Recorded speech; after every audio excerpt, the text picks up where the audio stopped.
Hey, sports card fans, it's John Wade Boggs fan. Hope you're all doing well.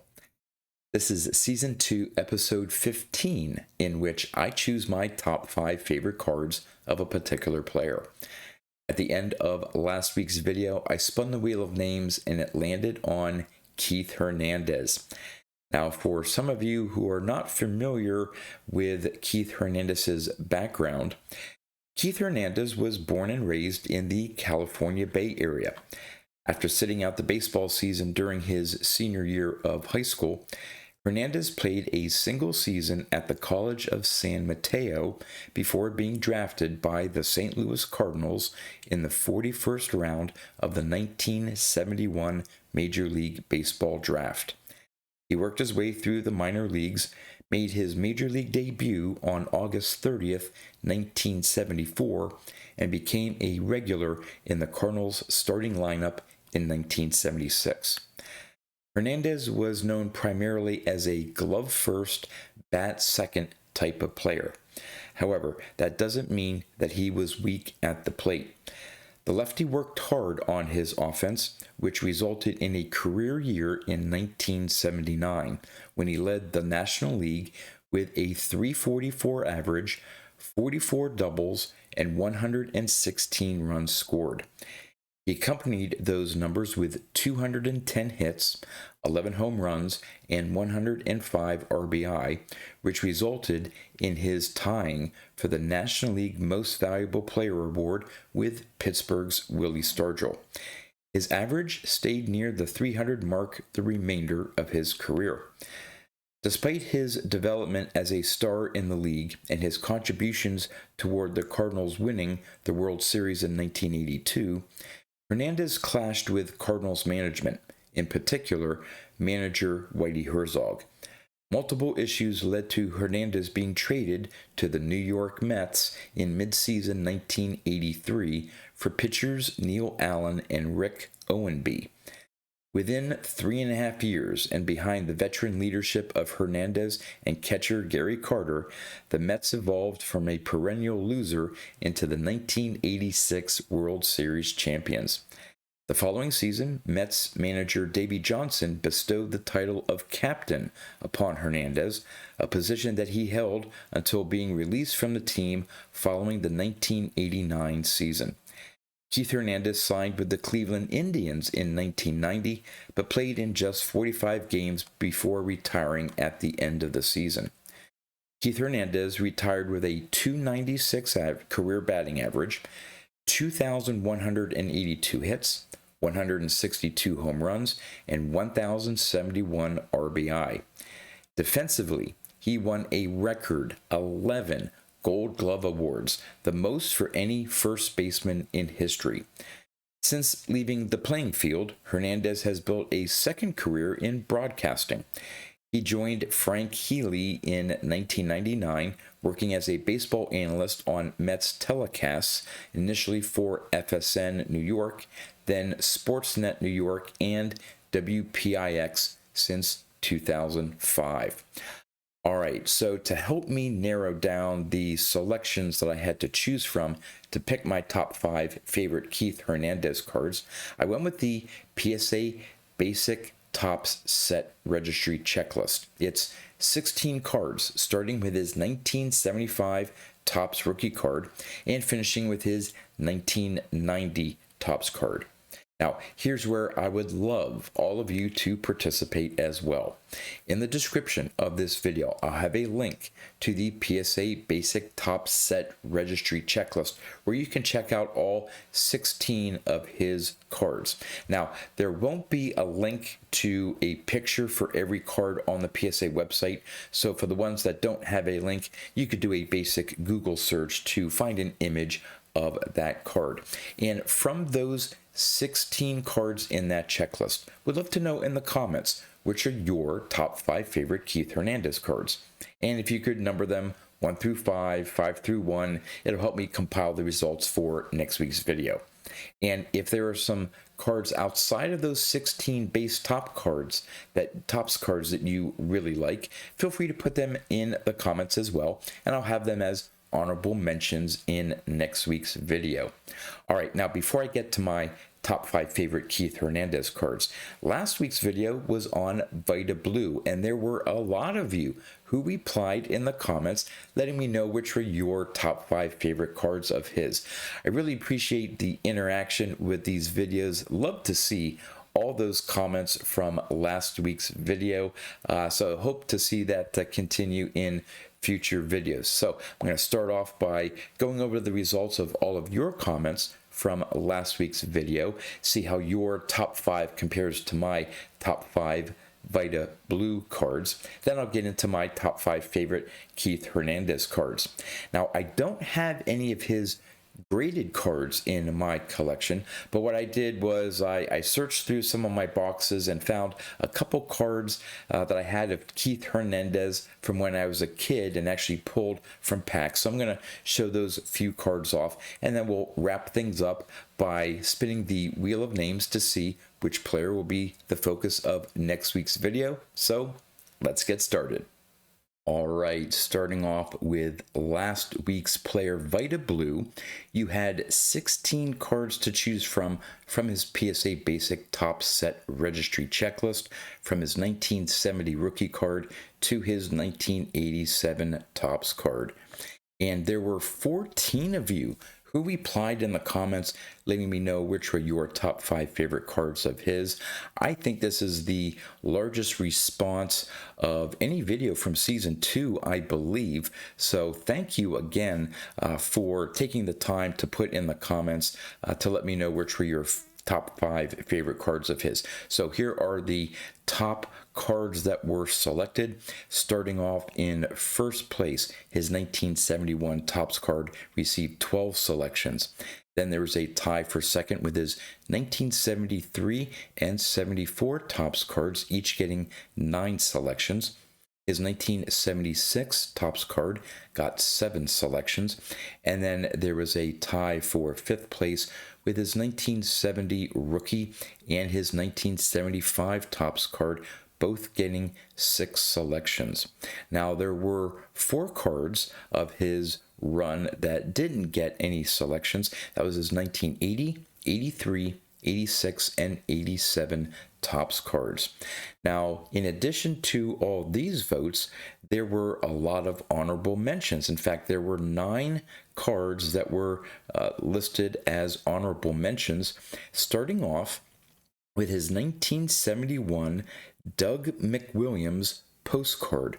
Really cool image there of Vita Blue, followed by his 1972 Topps in Action card, his 1976 Hostess, his 1980 Topps Burger King card, and his 1982 Flair card.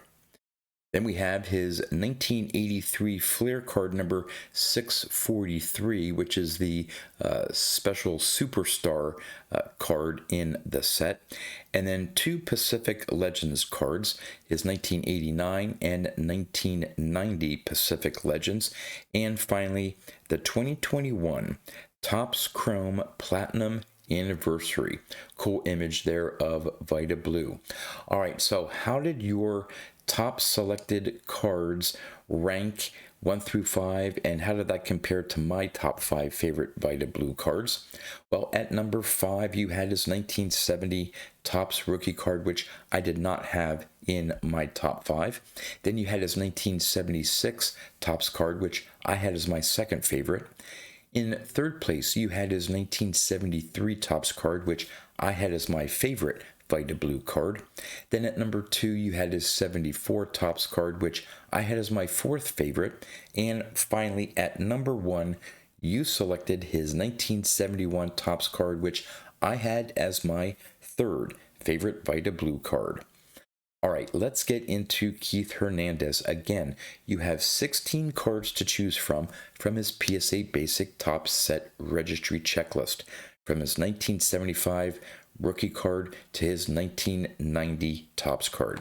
So for me, at number 5, I chose his 1977 Topps card. There's just something about the image here, that little sort of a half smile. Love the hairdo there, classic 1970s hairstyle. The bright colors there of the Cardinals uniform, his facsimile signature, the color combination of the Cardinals and Keith Hernandez at the top. I just think makes for a very attractive card.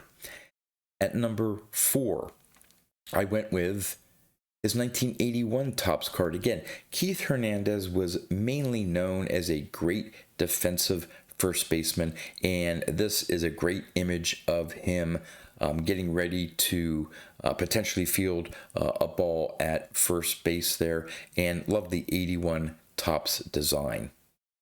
At number 3, a bit of a sentimental choice, his 1978 Topps card. Again, I love that set, one of my favorites.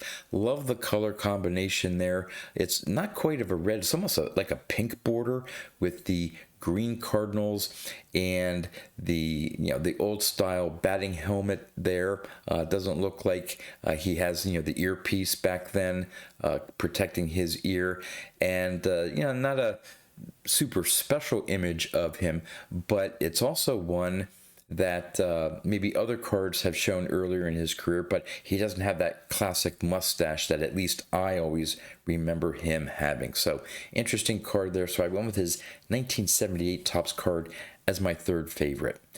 Now we're getting into some cards where I really remember Keith Hernandez. That's as a member of the New York Mets. And at number 2, I went with his 1989 Topps card. Yes, I know this is the quote-unquote junk wax era, but regardless of the fact that 10 million of these cards were printed, I just love the shot there and the design of the 89 Topps card. I remember opening packs and packs and packs and packs of 89 Topps card, and just that image of Keith Hernandez there just harkens me back to obviously I was rooting for the Mets back then, and Keith Hernandez was a big part of the teams in the mid to late 80s, and just an image that I always associate Keith Hernandez with batting.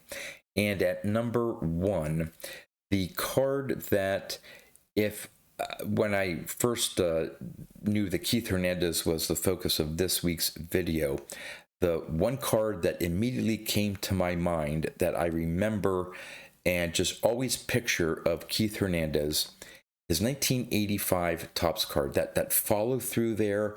When we get to showing off the cards that I have of his in my collection, I know I have this card. I just couldn't locate it in time for this video, but I know I have this card.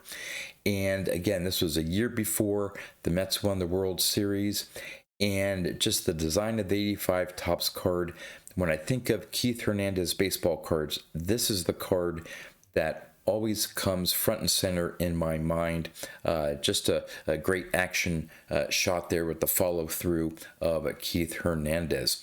All right, so with that, I'm going to turn the camera around, show off, like I said, a couple cards I found in some of my boxes of some cards I pulled from packs back in the day when I was a kid. And so let's go check them out. All right, I have 3 cards to show off that I have of Keith Hernandez. Again, I just couldn't find his 1985 Topps card, but my oldest Keith Hernandez card, which is the year I started collecting cards, is his 78.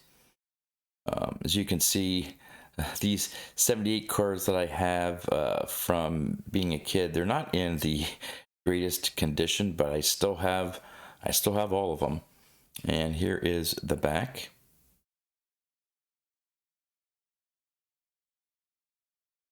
Then I have his 79, way off center there, but nice smile. And again, compare that, the no mustache on the 78 to, I don't know if this 79 is when he started growing the mustache, but that's how I always picture Keith Hernandez. So from his MVP season. And then finally, another card on my top 5 list is 81 Topps card. Now this one is in decent condition. I don't know, starting in like 80, 81. The cards I had from a kid seem to be have kept in a little bit better condition. This isn't grade worthy or anything like that, but the cards from 1980 on, from when I was a kid, are generally in decent condition. There's the back of that. And again, I wish I could have pulled the 85 card to show that one off, but yeah, just couldn't find it. All right, so with these 3 cards that I showed off, let's get to the Wheel of Names and see which player it selects. All right, as you can see, there are 25 names remaining on the Wheel of Names. So let's give it a spin.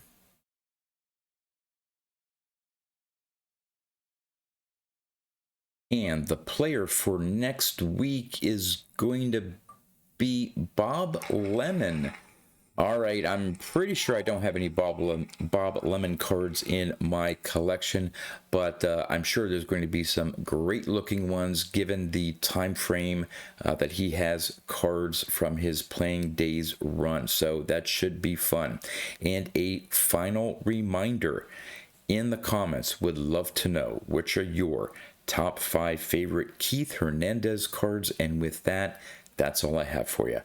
So until next time, thanks for watching.